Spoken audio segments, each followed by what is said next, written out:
Hello students, welcome to our channel. तो स्वागत है आपका इंटेंट क्लासेस में। तो आज हम 12th इकोनॉमिक्स का Indian economy on the eve of independence का पार्ट 2 स्टार्ट करने जा रहे हैं। जिसने भी पार्ट 1 नहीं देखा है, लिंक डिस्क्रिप्शन में अवेलेबल है, पार्ट 1 जाके वहां से देख सकता है। और अगर आप हमारे चैनल पर नए हैं तो चैनल को सब्सक्राइब करना ना भूलें and hit the bell icon, ताकि आप हमारे आने वाली एजुकेशनल, मोटिवेशनल और जनरल नॉलेज वीडियोस की नोटिफिकेशन सबसे पहले पा सके। तो लेट्स स्टार्ट।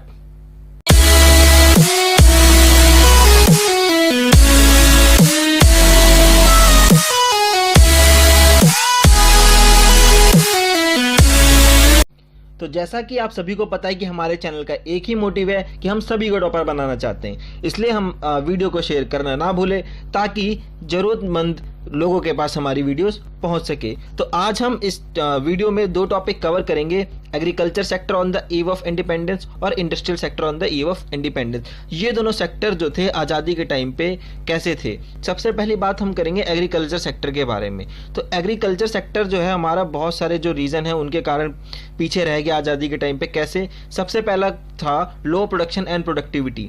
उस टाइम पे हमारा प्रोडक्शन और प्रोडक्टिविटी बहुत कम होती थी। और प्रोडक्शन से क्या मतलब है, प्रोडक्टिविटी से क्या मतलब है? प्रोडक्शन मतलब आपका जितना टोटल आउटपुट निकला है वो, और प्रोडक्टिविटी मतलब पर हेक्टेयर लैंड प्रोडक्शन। और आप उस टाइम पे देखेंगे जब हमारा देश आज़ाद हुआ था तो 72% लोग, कितने? 72% लोग जो है एग्रीकल्चर सेक्टर में लगे हुए थे। और यहाँ पे आप देखेंगे कि जब 1947 में हमारा जो 1947 में हमने जो क्रॉप्स उगाए थे वो थे 660 केजी, सिर्फ 660 केजी पर हेक्टेयर। और यही आप 2016 में देखेंगे तो हमने जो प्रोडक्शन करा था वो था 3200 केजी पर हेक्टेयर। यहाँ पे देखेंगे आप प्रोडक्शन कितना बढ़ गई थी। ऐसा क्यों था उस टाइम पे? सबसे पहली बात जो थी वहाँ पे आप देखेंगे कि सबसे पहले लैक ऑफ टेक्नोलॉजी की बहुत कमी थी। लोगों के पास इतना पैसा नहीं था कि वो ट्रैक्टर खरीद सके, ट्यूबवेल लगा सके, बहुत सारी कमी थी। इसके कारण लैक ऑफ टेक्नोलॉजी होने के कारण जो है प्रोडक्शन में कमी आई। दूसरा लैक ऑफ अवेयरनेस। लोग जो थे, जो हमारे किसान थे, उनको खेती करने के बारे में जो ज़्यादा जानकारी होती है कि मौसम कैसे पता लगाते हैं, वो डिपेंडेंस थे पूरी की पूरी मौसम के ऊपर, और उनको अवेयरनेस नहीं होती थी कि कैसे खेती करी जाए। Lack of finance. जाहिर सी बात है उस समय अंग्रेजों ने हमें इतना लूट लिया था, और जो किसान थे उनके ऊपर इतना टैक्स लगा दिया जाता था कि उनके पास खाने के पैसे नहीं बचते थे, तो प्रोडक्शन में पैसे कहाँ लगाएंगे। दूसरा है हाई डिग्री ऑफ अनसर्टेनिटी। इसमें क्या होता था कि हम जो है टोटली रेनफॉल के ऊपर डिपेंड करते थे इरिगेशन के लिए। इरिगेशन क्या होता है? इरिगेशन का मतलब जो होता है क्रॉप्स की ग्रोइंग, मतलब क्रॉप्स ग्रो करना, ये होता है इरिगेशन। तो क्रॉप्स जो है ग्रो कैसे होंगी? हम पूरे के पूरे रेनफॉल के ऊपर डिपेंड थे। अगर अच्छी बारिश हुई तो हमें अच्छा आउटपुट मिलेगा। मान लीजिए यहाँ पे आप देखेंगे, ये जो पिक्चर है, यहाँ पे अगर मान लीजिए काफ़ी अच्छी बारिश हो गई तो आपको यहाँ पे क्रॉप्स मिल जाएगी काफ़ी अच्छी, ये खेत भर जाएगा क्रॉप से। और अगर खराब बारिश हुई या बारिश नहीं हुई, बहुत कम बारिश हुई, तो ऐसा सूखा आपको देखने को मिलेगा। यहाँ पे आप पिक्चर में देख सकते हैं, यहाँ पे बारिश होने के कारण क्रॉप्स जो है काफ़ी ज़्यादा जो फसलें हैं वो अच्छी तरीके से उग रहे हैं। क्यों हो रहा है? क्योंकि उस टाइम पे हम टोटली की टोटली रेनफॉल के ऊपर डिपेंडेंट करते थे। हमारे पास जो है नई नई चीज़ें नहीं थी, ट्यूबवेल नहीं थे हमारे उस टाइम पे, ताकि जो और चीज़ों के द्वारा हम अपनी खेती को जो है कर सके और एग्रीकल्चर को आगे बढ़ा सके। दूसरा डोमिनेंस ऑफ सब्सटेंस फार्मिंग। अब इसमें क्या होता था? इसमें जो किसान होते हैं ये जो प्रोडक्शन करते थे, जो खेती करते थे, ये सिर्फ अपने लिए करते थे। अपने लिए मतलब ये लोग ऐसा करते थे कि अपना जो फैमिली है बस उनका खर्चा निकल जाए। ये मतलब उतना ही प्रोडक्शन करते जैसे एक ईयर के लिए इन लोगों ने प्रोडक्शन कर दिया कि नहीं, हम सिर्फ एक ईयर में ही इतना हम खाते हैं तो इतना ही हम प्रोडक्शन करेंगे। मतलब अपने जीवन जीने के लिए ये लोग जो है बेचना नहीं चाहते थे अपने प्रोडक्शन को। ये नहीं कि हम ज़्यादा प्रोडक्शन करें और लोगों को बेच दें। ये दूसरा कारण था हमारा जो एग्रीकल्चर है उसको पीछे रहने का। उसके बाद देखेंगे gulf between honours of the soil and tillers of the soil. अब इसमें क्या हुआ था, इसको समझने के लिए आप छोटी सी यहाँ पे 3 पिक्चर लगी है, उसको समझ लीजिए, इजीली समझ में आ जाएगा। ये रहे हमारे ब्रिटिशर्स।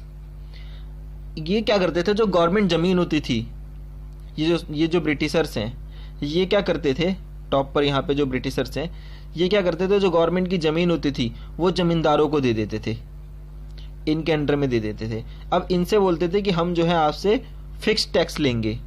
क्या लेंगे? फिक्स टैक्स लेंगे। ये इनको फिक्स टैक्स देते थे। और ये जो ज़मीन होती थी ये लैंडलेस फार्मर, मोस्टली जो लैंडलेस फार्मर होते थे उनको दे दी जाती थी। अब ये उस पर खेती करते थे। अब इनसे काफ़ी ज़्यादा टैक्स लिया जाता था, ये इनको टैक्स देता था। और ये तो इसके बीच में जो देखा आपने कि काफ़ी ज़्यादा जो डिफरेंस हो गया था ज़मींदारों के बीच में, और ये जो इन लोगों से टैक्स लेते थे, जो ज़मींदार इनसे टैक्स लेते थे, अब क्या करते थे ये लोग, टैक्स लेते थे तो इनके जो, जब ये खेती कर रहे हैं, ये लोग जो किसान जो खेती बाड़ी कर रहे हैं, तो यहाँ पे प्रोडक्शन में कॉस्ट तो लगेगी, ठीक है, जो लागत लगेगी उसमें इनका कोई हिस्सा नहीं रहता था। ये लोग सीधा सीधा इनसे जो है इनको बस ज़मीन दे दी, इन्होंने खेती कर रही, और खेती करने के बाद टैक्स इन्होंने अपना वापस इनसे वसूल लिया, जिसके कारण इन दोनों के बीच में काफ़ी जो है मतभेद, एक तरह से कह सकते हैं कि हिंदी में यहाँ पे शब्द है कि खाई, बहुत जो है बीच में खाई आ गई, जिसके कारण ये हुआ कि जो हमारे जो किसान थे ये सिर्फ और सिर्फ यहाँ से अपनी जो खाने की जो जीविका होती है सिर्फ उसे ही चला पाते थे और ज़्यादा कुछ काम नहीं कर पाते थे। Small and fragmented land holdings क्या होती है? अब यहाँ पे देखेंगे आप, छोटे छोटे खेत हैं। मान लीजिए यहाँ पे पिक्चर में आप देखेंगे कि एक खेत यहाँ पर है किसी का, एक खेत यहाँ पर है, हमारा जो रामलाल, यहाँ पे हम एक रामलाल ले लेते हैं, ये हमारा रामलाल है। रामलाल का एक खेत यहाँ पर है, एक खेत यहाँ पर है, एक खेत यहाँ पर है, और एक खेत यहाँ पर है। जहाँ मैंने ब्लैक ब्लैक टिक लगाया, रामलाल का खेत यहाँ पर है। अब यहाँ पे देखेंगे फ्रेगमेंटेड का मतलब ये होता है कि अलग अलग। फ्रेगमेंटेड का मतलब क्या होता है? अलग अलग, बहुत बिखरा हुआ कह सकते हैं आप इसे, कि एक यहाँ पर, एक यहाँ पर, एक यहाँ पर, एक यहाँ पर। अब जब रामलाल के हमने कितने खेत दिखा दिए? 4 खेत दिखा दिए। अब ये 4 खेत कहाँ है? काफ़ी दूर दूर है। जब ये खेती बाड़ी करेगा इन छोटे छोटे खेतों में तो इसको क्या होगा? कॉस्ट भी ज़्यादा लगेगी। जब कॉस्ट ज़्यादा लगेगी तो इसके कारण हमारा जो उस टाइम पे जो एग्रीकल्चर था इसके कारण से ये पीछे था। अब 4 जगह ऐसे ऐसे खेत होंगे तो क्या होगा? और यही खेत एक जगह होंगे तो सस्ता पड़ जाएगा प्रोडक्शन करना भी, आप देख सकते हैं, है ना। इसमें प्रोडक्शन करना भी सस्ता हो जाएगा, अगर इसमें पानी भी डालना होगा तो भी इजीली हो जाएगा, क्रॉप्स जो है और टाइम की भी बचत होगी। और यही खेत दूर दूर है तो काफ़ी ज़्यादा टाइम लगता था। तो ये था स्मॉल फ्रेगमेंटेड लैंड होल्डिंग्स। उसके बाद जो है लैंड रेवेन्यू सिस्टम लगा दिया गया ब्रिटिश रूल के द्वारा। अब ये क्या होता है? अब यहाँ पे सिंपल सी बात है कि जो सबसे टॉप पर थी वो कौन है? British government. जमींदारी सिस्टम इन्होंने कर दिया, ठीक है। अब इसमें जो जमींदारी सिस्टम में क्या होता था? ब्रिटिश गवर्नमेंट जमींदार से टैक्स लेती थी और टैक्स जो है पीजेंट से लिया जाता था जो खेतों में काम करें। अब ये टैक्स इनसे डेली पे डेली बढ़ाया जाता था, टैक्स काफ़ी इंक्रीज कर देता था, जिसके कारण ये जो अपना नॉर्मल ज़िंदगी भी नहीं जी पाते थे। आपने यहाँ पे साइड में देखा होगा लगान पिक्चर का पोस्टर हमने क्यों लगा दिया? आपको पहले वाले वीडियो में भी दिखाया गया था कि लगान जो पिक्चर है इसमें भी जमींदारी सिस्टम को दिखाया गया है, जैसे अंग्रेज जो है कैसे इनसे काफ़ी ज़्यादा टैक्स लेते थे, जिसके कारण इस फिल्म में मैच होता है। आपने देखी होगी, ये तो अच्छी बात है। तो आगे चलते हैं। अब force commercialisation of agriculture in India. अब यहाँ पे एक शब्द है कमर्शलाइजेशन। ये क्या होता है? मतलब कमर्शियल करना। यहाँ पे कमर्शलाइजेशन का मतलब ये होता है कि वो प्रोडक्शन करना एग्रीकल्चर क्रॉप्स का जिसमें आप मार्केट में सेल कर सके। यहाँ पे डेफिनेशन आप देखेंगे कि commercialisation of an agriculture it means production of agriculture crops for sale in the market rather than for uh family consumption. मतलब फैमिली कंजप्शन के अलावा आप जो है मार्केट में सेल कर सके। तो ये तो अच्छी बात थी, तो ये इसमें क्यों दी गई है? बुरी बात कैसे हो सकती है? आप देखेंगे यहाँ पे जो फोर्स कमर्शलाइजेशन, मतलब आप काम करना नहीं चाह रहे मगर मैं कह रहा हूँ नहीं आप ये काम करेंगे ही करेंगे, ये इनके साथ हुआ। फोर्स कमर्शलाइजेशन करा गया हमारे किसानों का अंग्रेजों के द्वारा। कैसे? जो ब्रिटिश थे, जो ब्रिटिश इंडस्ट्रियल थे, उनकी जो सबसे ज़रूरी जो बेसिक नीड, उनकी हमेशा की नीड बनी रही थी इंडिया का रॉ मटेरियल। हमारा कॉटन, जूट वगैरह काफ़ी ज़्यादा रॉ मटेरियल वो अपने देश में ले जाते थे, वहाँ से वो लोग फिनिश्ड गुड्स बनाते थे। तो इसके कारण होता क्या था? अब उन्होंने जो है किसानों के ऊपर ये प्रेशर बनाया कि वो जो है नॉर्मल जो खाने के जो होता है गेहूँ, चावल, वीट, गुड्स, इनका प्रोडक्शन ना करें। क्या प्रोडक्शन करें वो लोग जो है कॉटन वगैरह, इंडिगो वगैरह उगाएं। तो जिसके कारण क्या हुआ? Fall of production of food crops. जो फूड क्रॉप्स थी उनकी प्रोडक्शन गिरने लग गई और increase production of cash crops वहीं यहाँ पे मतलब है कि कॉटन वगैरह, जूट वगैरह। अब जिसके कारण क्या होता था? इनको कुछ पैसे दे दिए जाते थे थोड़े बहुत, जिसके कारण ये जो है, और काफ़ी ज़्यादा पैसे नहीं, थोड़े बहुत पैसे दे दिए जाते थे, और जिसके कारण इनको जो मार्केट से सारी चीज़ें लानी पड़ती थी और वो जो है उसको लगाना पड़ता था, और इनसे टैक्स भी लिया जाता था, जिसके कारण भी एग्रीकल्चर काफ़ी पीछे होने लग गया। यहाँ पे आप पिक्चर देखेंगे, ये है इंडिगो की खेती, और इसके ऊपर ज़्यादा जोर दिया जाता था। नील की खेती आपने पढ़ा भी होगा 10th क्लास में इंडिगो के बारे में। तो जो इंडिगो की खेती होती थी, इसका जो सबसे बड़ा डिसएडवांटेज ये था कि जिस भी लैंड पे हो जाएगी, मान लीजिए इस खेत पे हमने इंडिगो की खेती कर दी, तो ये दोबारा जो है फूड क्रॉप्स के लिए एलिजिबल नहीं होगी। ये यहाँ पर उसकी उपजाऊ क्षमता भी कम कर देता था। तो इसके कारण जो है इनको फोर्स करा गया, जिसके कारण जो है उस टाइम पे एग्रीकल्चर सेक्टर पीछे रह गया। आगे देखेंगे कि अब हम पढ़ेंगे इंडस्ट्रियल सेक्टर का क्या क्या कैसा था ईव ऑफ इंडिपेंडेंस के टाइम पे। तो आप देखेंगे जो ब्रिटिश रूल था, ब्रिटिश रूल से पहले जो था, इंडिया वेल नोन इंडस्ट्री थी हैंडीक्राफ्ट के लिए और टेक्सटाइल इंडस्ट्री के लिए। हमारे पास बहुत सारे मिनरल्स वगैरह थे, हम हैंडीक्राफ्ट के लिए पूरे वर्ल्ड फेमस थे। अब यहाँ पे जब अंग्रेज आए तो उन्होंने हमारी इंडस्ट्री को कैसे नुकसान पहुंचाया। पहले हम अपनी ट्रेडिशनल सेक्टर के ऊपर डिपेंड करते थे, जिसमें हम हैंडीक्राफ्ट वगैरह बनाते थे। अब जो ब्रिटिशर्स आए उन्होंने अपनी पॉलिसीज बनाए, जिसके कारण जो है हमारा जो हैंडीक्राफ्ट था उसका दमन होते चला गया, वो पीछे होते चला गया। और जो मॉडर्न इंडस्ट्री थी तो उसका तो सवाल ही नहीं उठता। क्यों? क्योंकि इन्वेस्टमेंट ही नहीं थी। उन्होंने यहाँ पे इन्वेस्टमेंट करने के इरादे से थोड़ी ना आए थे, वो तो हमें लूटने के इरादे से आए थे। तो यहाँ पे इन्वेस्टमेंट ही नहीं थी, जिसके कारण ये इंडस्ट्री तो ग्रो हो ही नहीं पाई। और जो इंडस्ट्री हमारी ग्रो हो रही थी उसे भी अंग्रेजों ने अपनी पॉलिसीज के द्वारा कम कर दिया। कैसे? सबसे पहले इन्होंने क्या करा, हैवी टैक्स लगा दिया, हैवी टैक्स लगा दिया हैंडीक्राफ्ट में हमारे। अब बाहर जब टैक्स ज्यादा बढ़ जाएगा तो हैंडीक्राफ्ट की जो डिमांड थी वो कम हो गई। अब यहाँ पे देखेंगे, अब इन्होंने हमारे हैंडीक्राफ्ट का जो है डीके कैसे करा, उसको जो है पतन कैसे करा। पहले इन्होंने क्या करा, डिस्क्रिमिनेटेड टैरिफ पॉलिसी लिया है। अब इसके अंदर होता क्या था, इस पॉलिसी के अंदर आपने इसको फर्स्ट पार्ट में भी हमने एक्सप्लेन कर रखा है। इस पॉलिसी के अंदर क्या करते थे लोग, ड्यूटी फ्री एक्सपोर्ट करते थे रॉ मटेरियल का, और टैक्स फ्री इंपोर्ट कर देते थे रॉ मटेरियल का। सॉरी, यहाँ पे रॉ मटेरियल नहीं आएगा, यहाँ पे आएगा फिनिश्ड गुड्स।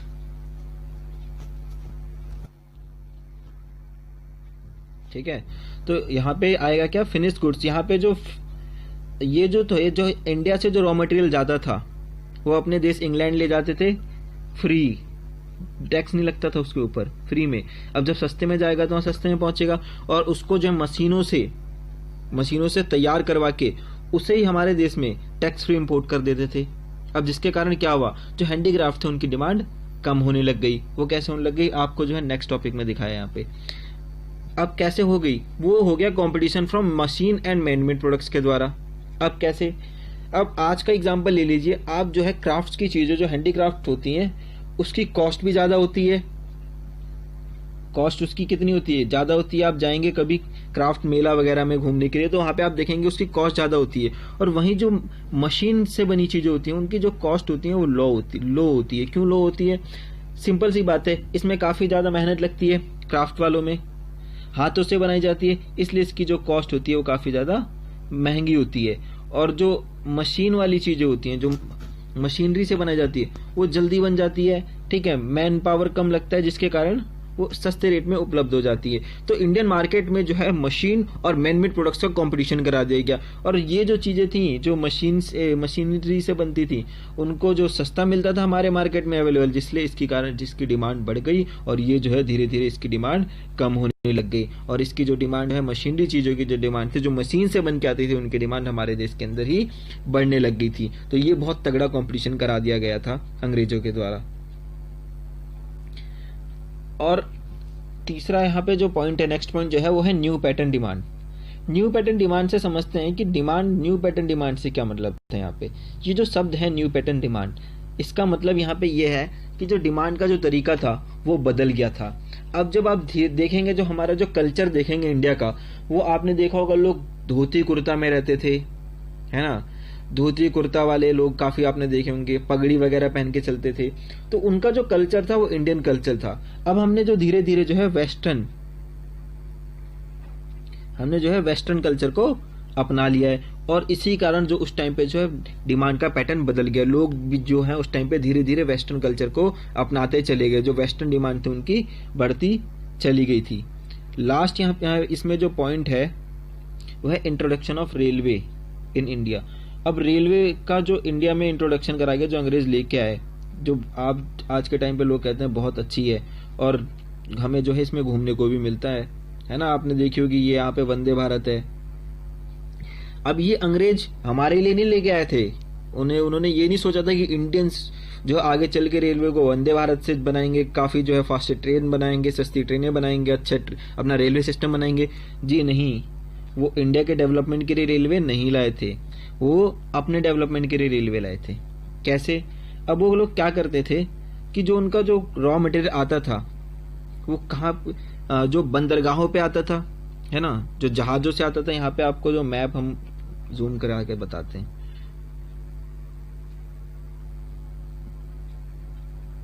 तो अब आप यहाँ पे देखेंगे जो उनका जो मैप है यहाँ पर,